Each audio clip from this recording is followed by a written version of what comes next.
We're back. Welcome to another episode, Three Clarks, alongside Three Clarks episode every Thursday night at 8 o'clock. I am Dwayne alongside, I'm Shantae. and we are missing the third Clark today, but it's just the two of us. So we decided to change up the atmosphere. You take a look at our logo back there hanging out. Look at the light show going on. We got a new that kind of vibe going on there since it's just two Clarks. It's a vibe. It's a vibe. It's a vibe. It's a vibe, yeah. It's a vibe. It's just the two Clarks instead of the three Clarks tonight. So what's going on, people? How y'all doing? Come on in the room. Come on in the room. Come on and hang out with us. It's Thursday night. It's Thursday night. Where you at? Where you at? Come holler at us. Well, we know we was like a minute or two late, so we get it. We're waiting on you. We're not gonna start the show till we get y'all in the room hollering at us. Come on in, people. Come on in. So I guess we're just gonna check our messages and stuff. No, And yeah. tell people Come on in because we Just want gonna check our messages and stuff, and then I'll get my phone and stuff together. what's up? Okay, that's boring. There we go, people. Welcome. Here y'all go. How y'all doing? We're back. We didn't go anywhere, but we're just trying to wait for y'all to come in and hang out with us. The Three Clarks. Tonight's show is talking about the six lessons of marriage? Yes. So yeah, since it's only me and Shantae tonight, we decided to do something different as far as the show. So I saw a post. What's up, Robin? How you doing? So we saw something on social media that we wanted to talk about, but we're going to get into a couple of entertainment news real quick, and then we're going to get into the subject of the night. So what's going on? Shantae, what's new? We going on a little vacation. I ain't gonna say when it's gonna be exactly. Vacation soon. So, but we going on a vacation. I'm kind of getting excited. I'm getting my hair braided this weekend. Me and Rachie Poo. Mm-hmm. So for anybody who knows our daughter, Rachie Poo and Mama are going to get our hair done. I asked her would she pay for my hair. She definitely told me no. She definitely acted as if it was not okay for her to use her money. I said, well, just pay for your hair. I'll pay for my hair. You pay for your hair. Mm-hmm. And she's like, I don't understand. If we're both getting our hair done in the same place at the same time, yes, why would we be splitting how it was going to get paid? What do you mean? That's not splitting. You're getting your hair done. She's getting her hair done. That's what I said. So I was like, girl. You're not splitting anything. You're just paying for your own hair. I was like, you could put something on it? Sure. Yeah, this is all A student. She got money sitting. She got stacks on stacks. Stacks on stacks. She's sitting with some money, and she's talking about, well, what happened was right. She don't like black folks with their money. The black folks with their money. Funny, hilarious. Speaking of money, Beyonce. Y'all know about Beyonce has a concert. She has music. She has a clothing line. She has a couple of clothing lines actually. Ivy Park. She has a collaboration with Adidas called Ivy Park. Right, that's the sports clothing line. That's sports clothing line. It's a unisex clothing line for men and female. So men, all the lines come in men and female. But this year's collection was disappointing. Oh. So they lost $50 million on Ivy Park this year. Wow. So Beyonce and Adidas mutually agreed to part ways. I mean, 50 million. Come on now. So they were expecting her to make 250 million. They said she only made 40, but they lost 50. So I'm trying to figure out how that goes. If she's because the clothing, the materials and stuff like that, the promotions, everything it costs to make it. Yeah. And then what she actually grossed, mm-hmm. but the projections were just off. Well, they said last year she did $93 million on it. And I guess this year she did 40 million. So I guess they were expecting it to do more than last year. So I was like, So that power in that clothing space, she ain't there. That's okay. You can't be a master of all trades. Right. Look at her acting career. Oh Lord. Well, let's clarify something. Shantae is a major Beyonce fan. Yeah, I'm going to see her. I'm part of the Beehive. Boo. She's part of the Beehive. So Beyonce is her girl. Yeah. But then she says, "Girl, I love you, but you ain't good. You acting. You ain't good at look, acting ain't not your steez. It ain't your steez. Your style, your whole demeanor, the way you hop through and scoop me in his 2-seater. That ain't you, boo." So that's basically what you're saying, Beyonce. You know, stick to your music and stick to your business because you got. Yeah, business. I mean, the music is good. I think she does good producing other artists because you know every artist can't produce other artists. Correct. Yeah. So I think she's good at doing that. I think she's good at songwriting. I think she's good at, you know, modeling. I think she's very beautiful. Mm-hmm. You know, I just, the clothing just ain't working for me, and the acting just ain't working for me. Okay. All right. Beyonce, when your fans, when your Beehive fans, just I don't want nobody to come for Shantae. Beehive don't come for her. She just saying she's, you know. Right. I've got the right to have an opinion. That's just like Rihanna. I love Rihanna. Uh-huh. I don't think she's the best actor, but she is bomb at making clothes. Mm-hmm. She is bomb at the makeup, the cosmetic space. All of her makeup is fabulous. Mm-hmm. I love her music, but that acting, she got to kind of. Everybody just is not good at acting, and that's just what it is. They're not the superstars at the singing is their right. Talent. So they stick with that they're good. Right. Just because you can sing does not mean you can act. You are not Jamie Foxx. Wait, Jamie Foxx. I think Jamie Foxx is an actor first. Even though I don't know, Jamie. He started comedy. Jamie Foxx can sing. He's a true. He's a true triple threat. Yeah, he is. Comedy, acting, music. What's the other? Comedy. Yeah, comedy. Well, everybody has. Yeah, they're different triple threats for people. But right. Yeah, his is comedy. He's hilarious. He's a great singer. And he's a marvelous actor. Yeah, he is. I mean, because he will transform into somebody you don't know who he is. Exactly. When he did Ray, I was like, wow. Django was my movie. Boy, that Django. Oh, God. Dwayne that boy, Django.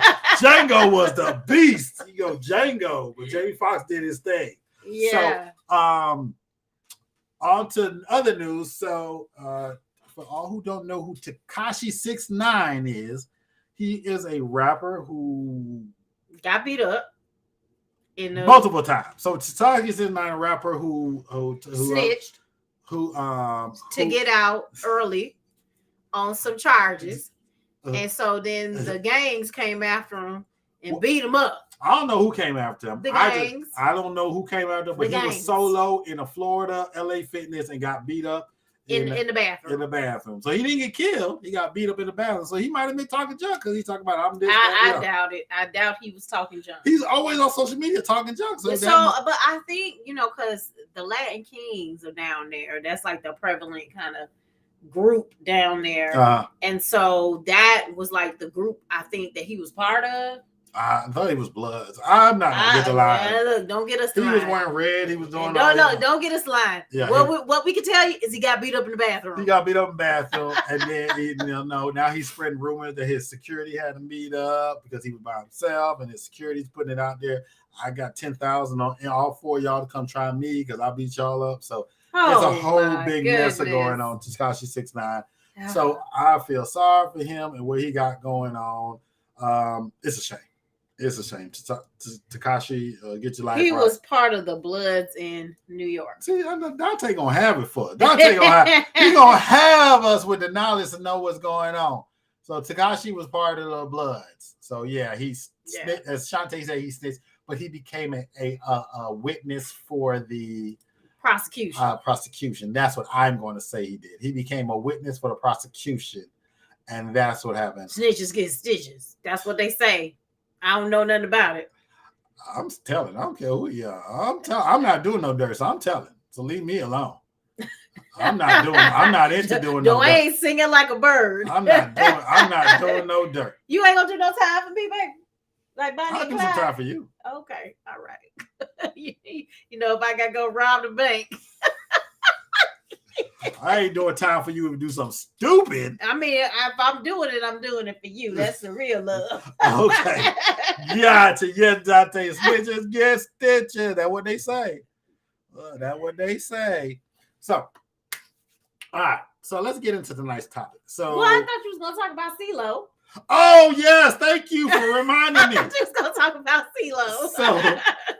So, if all y'all don't know, this week was Shawty Lo's 47th birthday, and who all don't know Shawty Lo is part of D4L, started D4L. You know, they know when that song come on in the club, everybody knows Shawty and Shawty hello. Right. So they got a club on Bankhead that's called the Bank, used to be the Bounce, which was basically his stomping grounds. He ran that club. You know, not literally, but you know, if he stepped in the building, he was the king of Bankhead. That's Shawty Lo. So Shawty, they had a celebration for his 47th birthday at the Bank. So CeeLo, Bank, right? At the Bank, which is the name of the club, which AKA formerly known as the Bounce, formerly known as the Bounce. For all y'all ATLians. Yeah, formerly known as Bankhead, Hollowell. You know, on Hollowell, formerly known as Bankhead. So they had a party for him, and CeeLo showed up. So CeeLo decided he wanted to make an entrance for Shawty Lo's birthday. Of course he did. So he decided to come in on a horse. And CeeLo is so short. So you gotta imagine this little short, stubby person on the horse. Continue. So CeeLo, he wasn't riding in a horse, and he had some black cowboys with the cowboy boots, and they had the hats on, and they were holding the horse, and they were walking slow, but he's walking the horse inside a club. Of course he is. With playing hood gangster music. So what? The horse got scared. The horse, for the first part, it was good, and then when it walked around, it got to a corner, and it turned around on the way out. The music was. The music probably started pumping. The horse was getting scared, so he started to kick CeeLo off. CeeLo fell right off the horse. Of course he did. Yes, he did. CeeLo riding that horse. So he rode the horse. Horse. So he made TMZ. He made social media. Of course he did. So hopefully CeeLo's okay. I didn't get to see the finish. I know, because you gotta imagine when a horse kick you off, you better hope he don't trample you. Correct. So it's a good thing he had like three. I saw three in the video. I saw he had 3 or 4 wranglers around. So I didn't really see the aftermath anything like that in the video I saw, because I know there's a couple of videos out there. But CeeLo was, it looked like he was going to be okay. My question is, when you was thinking about doing this, did you ever expect that you would be on the ground? Like at what point was you like, oh shit, this thing's gonna kick me? This it. I'm going down. That was it, and down goes CeeLo. But CeeLo's a really nice guy. I met him a couple times. He's a really cool dude. But CeeLo, you riding a horse on the Bankhead, I don't know what you being crazy. I don't know what you was thinking. You being crazy. I don't know what you was thinking. So that was that. So yes, we are here tonight. It's just 2 of the 3 Clarks, and we're here. So we're going to talk about a subject. So I want y'all to chime in. And actually, if y'all want to hang out with us and jump in on the ain't nobody trying to get on the live. Come on, let's do it. On the live. Ain't nobody trying to. I'll put the chat on the live. So if you want to jump in with us, I don't know why he needs somebody else. Am I not enough for you? You're always enough for me. Am I not always enough? Always Am I not enough? I feel like I'm not enough since he's trying to get another ghost. Always enough. So I'm gonna share this video for y'all first, and then we're gonna talk about it. Okay, people. So get ready. We're gonna share this, and then we're gonna talk about it. This is what we've learned. Part 1. You didn't marry a maid. She didn't marry an ATM. Share the burden. You're not perfect. Don't expect them to be. Praying for each other is essential. Forgiveness means not throwing your partner's mistakes in their face. Be your partner's safe space. They shouldn't have to fight the world and you. Intimacy. It's important. We've been married 29 years. This is what we've learned. All right, people. So that was a video we saw, and I saw it with Shantae, and I sent it to, he sent it to me, and I was like, "What this mean?" She think I'm sending her message. I was like, "Are you trying to have a conversation with me through Reels?" I didn't know what was going on. That's like she think every time I send her Reels subliminal, but I've been sending her Reels for the last couple of months. I sent her real estate ideas of kitchen ideas and every backyard. time I think, I'm like, pool, he trying to do this. Oh, he just don't want to tell me. I said her multi-million-dollar mansion reels. And I'm like, what he trying to do? Get me to help him buy that? What? I don't understand what's happening. So she's just looking at all these instead of just saying, "Oh, that's interesting." So I didn't know. I thought he was trying to like tell me something. So she's thinking I'm trying to tell her something. So let's break down these 6 things that they said. Okay. All right. So they said 20 years of marriage. 20 years of marriage. 29 years of marriage and what they've learned. So the first thing, and we've talked about this on the part of dating and relationships. So we talked about these different subjects on and off. So one of them was, he is not the ATM. No, she's not your maid, and he's not your ATM. Didn't I say he's not your ATM? You didn't say she's not your maid. I didn't get to that part. I just said the first part. Can I get to the second part? And she's not your ATM either. So I know we've talked about this and we've seen it on social media where younger ladies talk about, well, he need to have the bag and he need to be buying me this and taking me on trips and doing that. And, I need to be taken care of. But then, and then on the other side, the men say, well, you need to be taking care of the house and, I need to have a home cooked meal. What's going on? So, honestly, I took that a little differently. Okay. So when I hear that, like, she's not your maid, he's not your ATM, I think that it could go both ways, right? Because some people are more tidy than others, right? Uh-huh. So he or she is not your maid, and he or she is not your ATM. Correct. So when I think of it in terms of that, like, how you are in a relationship, and so you think that some things are just like automatic. Like, okay, if I have, things that need to be cleaned up, like, I shouldn't just expect just because it needs to be cleaned up that you should do it. Mm-hmm. Or vice versa. Just because you ran out of money doesn't mean that I or you should have to replace it. Mm-hmm. So I feel like that's what they were saying in terms of that. It's like, okay, we both need to share the burden of what's happening. Not one person should just expect that the other person is just going to compensate for it.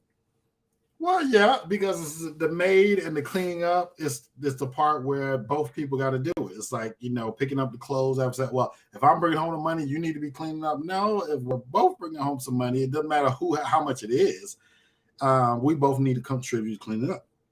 And I just feel like when you grew up, like when we were growing up and we were young, we had to clean up behind ourselves. Like, that shouldn't even be like a question. Like, I should not be cleaning up behind you versus you cleaning up behind me. You should be cleaning up behind yourself. Yeah. So where did it change? Where did people's mindsets change? Because maybe they did see their grandmother at home taking care of the house and the kids, and the granddad coming back, and bringing the money and giving the money to grandma or mom and dad, depending on how old the person is. But when did it change to a fact that that's, it's more, that's your job. That's your job. It's like, even with the granddad or the dad who comes home and work the money, he's still on the weekends, he working on taking the car, the lawn, right? He doing the trash, fence if it broken. He taking care of the fence. He's fixing the plumbing or the heaters. Like, it wasn't all handymans weren't the biggest thing. The dad would come home and fix the heater, the AC, the roof, the cars, and all that. So he's still working after he gets off work. So it's not a part that the wife wasn't doing that, but everybody was still doing their part. So where did the disconnect change? I mean, I think that it's been commercialized what should be done. Like, I feel like they put an image out, and that image is what people have gravitated to over the years, but that's not necessarily real life. Mm-hmm. You know what I'm saying? It's like, okay, at some points I might be too tired to do something, and you might be like, okay, I know that she likes it a certain way, so I'm going to do it for her because I can see in her body, in her mind, in her soul, she tired. Mm-hmm. She can't do it. So I want to keep her happy. So I'm going to, kind of still make sure that things have been taken care of. Gender roles and assignments. Yeah, I mean, I just think that, that definitely is something. And then, you come back to the point of, when you were growing up, you were taught to clean up behind yourself. So that shouldn't even be, like, to me, that shouldn't even be a question. If you're cleaning up behind yourself or not. I shouldn't be cleaning up behind you. You shouldn't be cleaning up behind me. Because you were younger, you learned to clean up. So why all of a sudden that now you're older, you don't have. I gotta go to part 2. Why are you worried? Why are you worried about what I'm doing? Just keep talking. Because it's stressing me out. Stop worrying about what the producer's doing. I'm just trying to be the next thing. Lord have mercy. I mean, it's just stressing me out. But we didn't talk about the money part, Okay. Because I think that's like a really important part. Like, I'm not your ATM. Mm-hmm.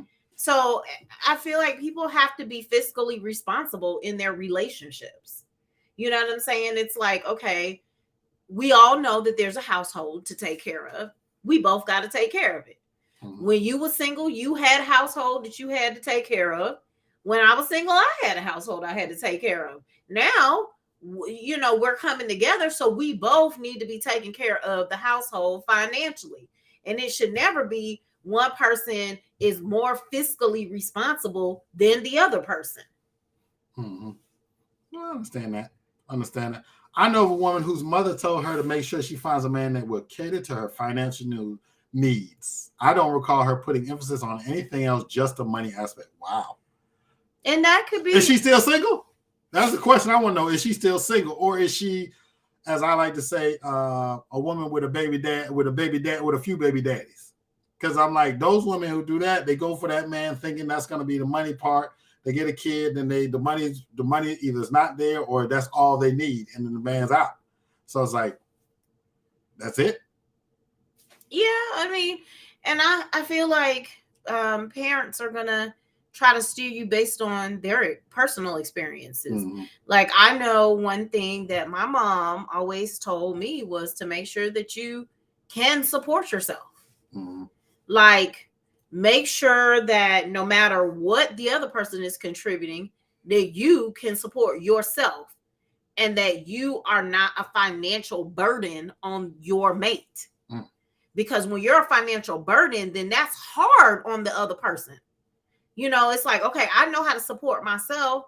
I know how to take care of my family as one part of a whole, but I don't want to have to be responsible for the food in your mouth, the food in my mouth, the food in their mouth, the food in the other person's mouth. Like, I don't want to have to be responsible for that. If we create lives together, we're both responsible for it. Mm-hmm. And it shouldn't even be a question. Like, the money part of it shouldn't even be a question. Yeah. You both got to be contributing. I think couples have to finance it differently, so it depends on what the two people agree on. That is a good, valid point. That is a very good, valid point, because money is everybody's finances come in differently. Everybody treats money differently. Some people save. Some people invest. Some people just spend. So it all depends on where they say. I make it. We're just gonna spend it. We'll deal with it. Whatever. So, for example, if they agree that a man will pay the bulk of the bills and the woman pays the smaller bills, then that's okay with that relationship. Yeah, it's fine, but that's got to be agreement ahead of time. And if something changes, they got to understand. And they got to talk it through and make sure that they are both clear as to what is happening next. Yeah, because there may be a point, it may change, and then they're like, oh, well, you know what? I got laid off, or my hours got cut, depending on whatever. The woman says, I need you to take up more. Well, no, that's not what we agreed on. It's like, but my circumstances have changed. So let's, you got to respect what has happened. And that comes to the second part of it, is like, you got to respect each other. You got to respect each other, and you got to respect each other and respect each other's decisions. You can't just say, well, that's tough for you. This is what we agreed on at the beginning, so keep it pushing. So to a certain degree, I agree with that, but to a certain degree, I don't agree with that, because if your situation changes, mm-hmm. and we have an agreement, right? Mm-hmm. You cannot then just expect the other person to just pick up the slack without a conversation. Mm-hmm. And at some point, you have to understand that, okay, even though your situation has changed, it needs to get back good. Mm-hmm. It can't just stay the way it is. Like, if the person signs up for a certain thing, you'd be like, just because something happened to you, that doesn't mean that now all of a sudden my life should have to change. We need to figure out how to get back to where we were. Okay.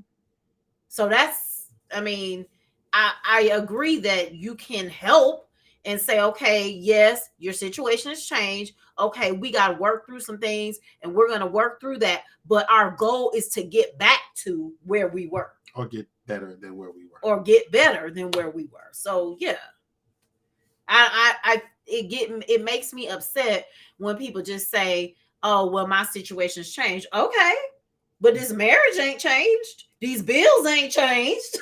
They probably have. They went down or went up. No, they went up.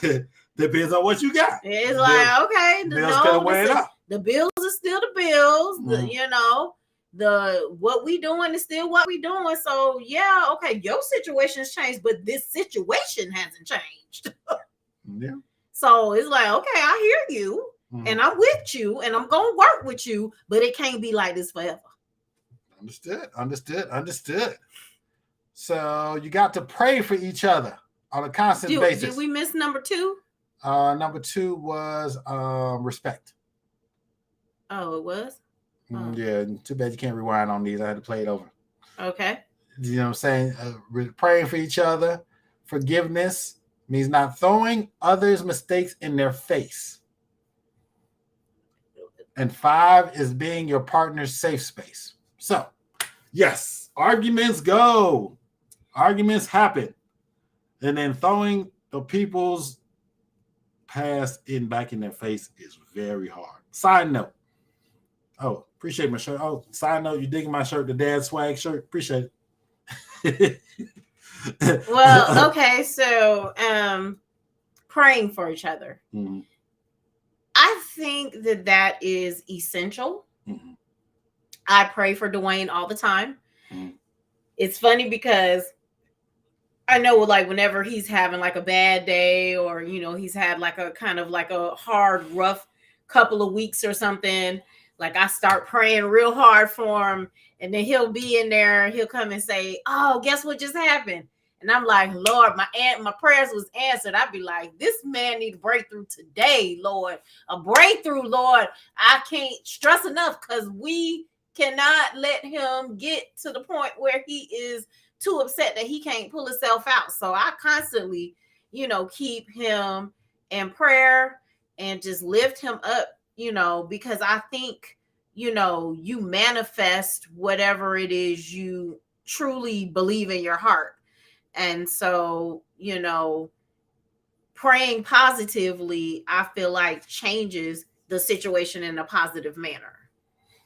Praying for each other is a selfless act. It shows that you can put the other person above you. Yes. I have prayed for Shantae on many occasions, and a lot of those prayers have been answered for her. Biggest one has, that happened last year, and she know what she's talking about, because, you hate to see your mate stressed and tired and irritated and, crying and upset every single day. When it didn't come through the first time, I said, don't. I think I was about to lose it that day. When it didn't come through the first time, I told you, I said, what did they exactly say?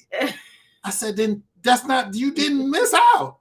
And I told her that. She was like, no. I said, man, I saw that thing. I had to pull over. I was driving when I got the message. I had to pull over, and I was like, my stomach started hurting. I came home. I just bust out crying. He was oh, no. Yeah, it was a job situation for all who on here don't know, and then people who watch on the replay, because we know we get a lot of replays after this. Yeah. But for the people where it was a job situation, she didn't get the job she was going for.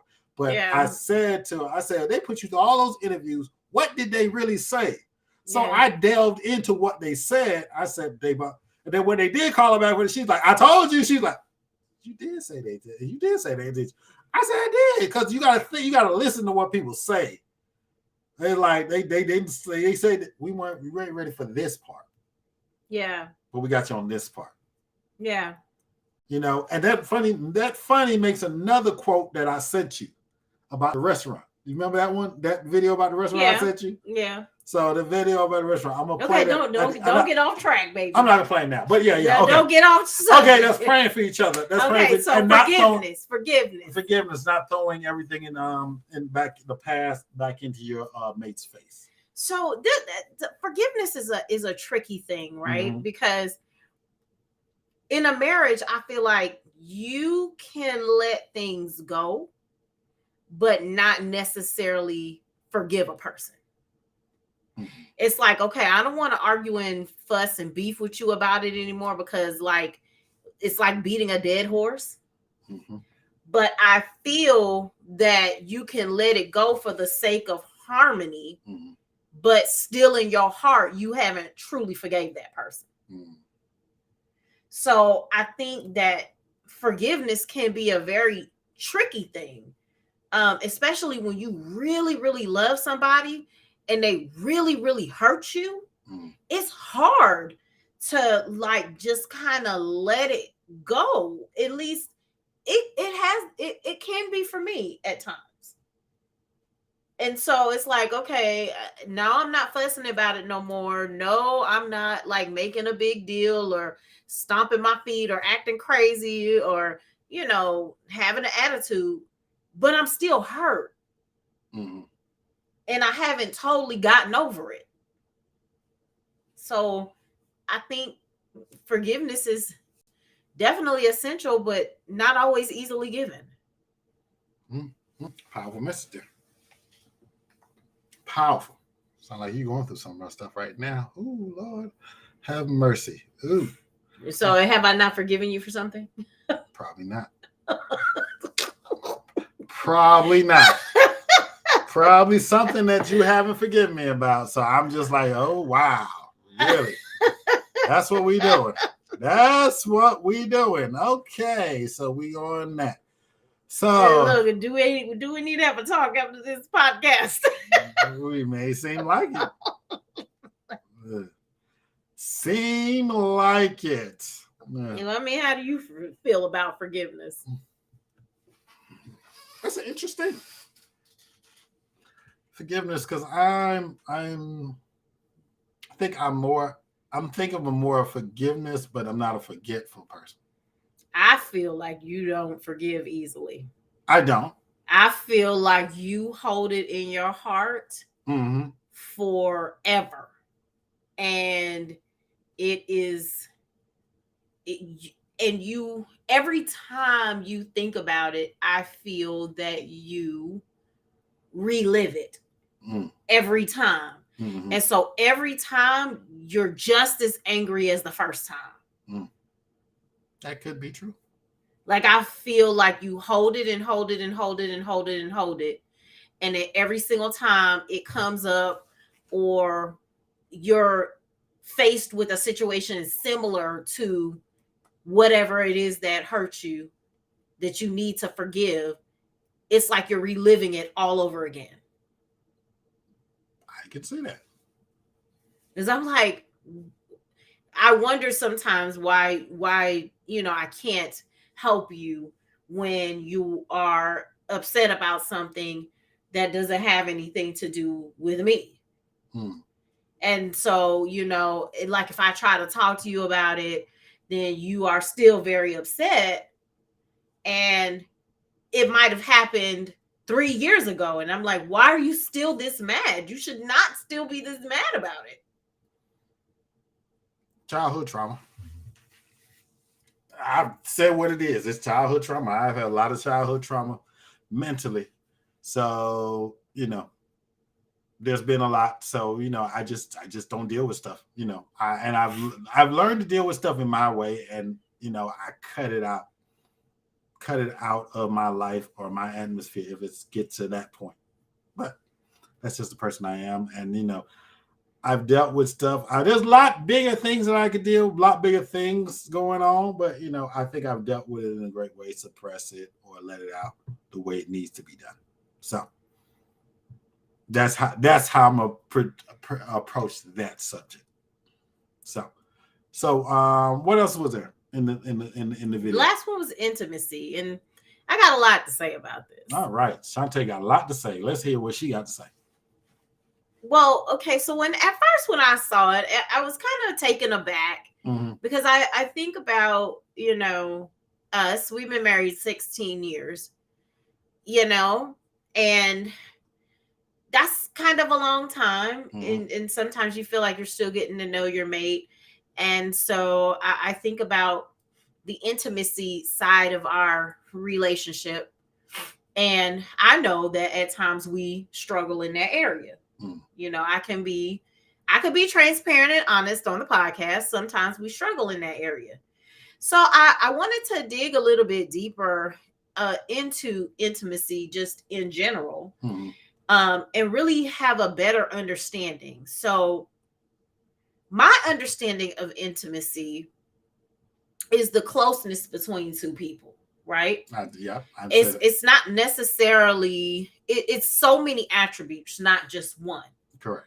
So it's the emotional part of it. It's the communication side of it. It's the physical side of it.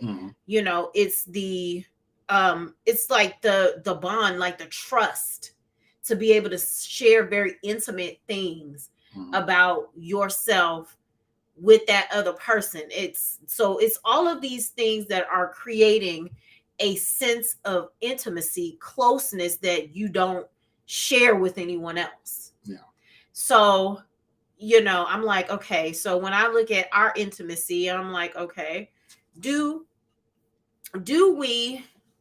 Yes, it's also being able to be vulnerable to each other. Yeah. So I'm like, do we talk to each other? And it's like, okay, yeah, we talk to each other, but do we talk to each other on a deeper level? Like if something is really hurting you or something really hurting me, are we really able to be vulnerable enough with each other to say, this is how I truly feel about it? Or do we hold that back? When we are the physical part of it. So physical doesn't always mean sex. And I feel like people don't think about that part of it because, sex is just one portion of physical intimacy. It's hugging each other. It's kissing each other. It's cuddling with each other. It's holding hands. It's all of those things that, create a sense of closeness with a physical touch. Now, sex, of course, is the ultimate thing, but it doesn't necessarily have to be sex to be physical, right? Although I know that part is very important. Yes. So it's like you can't leave that part of it out. But two, there's so many other things that you can't leave out also. And so I, thought about that in watching this video and really thinking about like intimacy and what does that truly mean to me? I'm like, am I hugging him enough? Am I kissing him enough? Am I telling him I love him enough? Am I cuddling with him enough? Am I looking deeply into his eyes? Like, am I doing these things to let him know that I want to feel that closeness physically with him? And so, I had to even reconcile with my own personal self to say, okay, there's some things that I need to do better with. But it doesn't have to be like the ultimate thing that I'm thinking, okay, so we don't have to have sex 5 times a week for me to show him that I'm being intimate. But there are all these little things that I can do 4 times a day, every day, like Laura Pippen said. So there's all these other things that I can do. Larsa Pippen said she had sex 4 times a day, every day for 23 years with Scottie Pippen. Okay. I'm just saying, that's what she said. You said 5 times a week. So that made me just think about that when she was on the clip that's going viral, Larsa Pippen, Scottie Pippen's ex-wife, said they were very intimate and they loved each other and they had sex 4 times a night for every day for the 23 years, which is people read into that as intimacy. Your level of intimacy is top notch, but you were basically over exaggerating because you have 4 kids. You didn't do it every day for 23 years. You had babies, so stuff like that. So it's just like the intimacy of people knowing your levels of intimacy. Some are high, some are low. Right, but not just that, but like going back to all of the different ways that you can be intimate. And I think that when you're missing some of the emotional and intellectual intimacy, it does play a part in all of the other things. Because it's like, if I can't really share how I truly feel about something, or if I can't really have a deep conversation with you, it really turns me off. Like if I can't really talk to you, or you seem like you're disinterested in how I truly feel. So if you seem like you're disinterested in all of that, then you expect me to want to hug you and kiss you and all of this other shit, then I'm not going to want to do it. Like, you got to be interested in all of the intimate parts of me, not just one small part. Dropping knowledge. You see her over here? Oh, we laid it out. She laid it all out for y'all. Man, we had a whole therapy session on her for real. She just laid it all out. She just put it out there on y'all. And y'all, like, next thing she knows, she gonna be having phone calls. Girl, what's going on? What's going on? We need to have a counselor. Y'all intervention. Y'all okay? Are y'all okay? Is there a problem? Do we need to know what's going on? So you just laid it all out there. So that's what we have. So yeah, intimacy. Well, so to wrap it, sum it all up, really. 16 years of marriage, I've learned a lot of things. I've learned a lot about myself and how, in the things that I need to be happy, right? And so those things are not the same as when I first got married. Over time, the things that I need change. And so I realized that the communication portion of it becomes important. And there have been times that I've been scared to like say what it is I want or what it is I feel that I need because, of abandonment issues. I always kind of felt like if I said something that maybe Dwayne wouldn't like it and then he would leave me.